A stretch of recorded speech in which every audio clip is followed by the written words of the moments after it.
How to send disappearing message on Signal. Open the Signal private messenger app on your phone. Want your message to vanish like magic?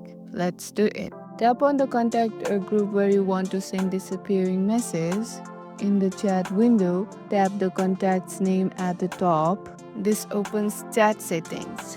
Now tap on disappearing messages. You will see a timer options. Choose how long you want the message to last, anywhere from a few seconds to a whole week. Once time run out, poof, the message deletes itself. Now type your message or send media. Signal will show a tiny timer icon next to it. That's how you know it will disappear. Want to go back to normal chats? Just set the timer off and your message will stay. And that's it. Sending disappearing message on Signal is quick, private and fun. If this tutorial helped, hit like, subscribe and share it so your friend can learn the trick too.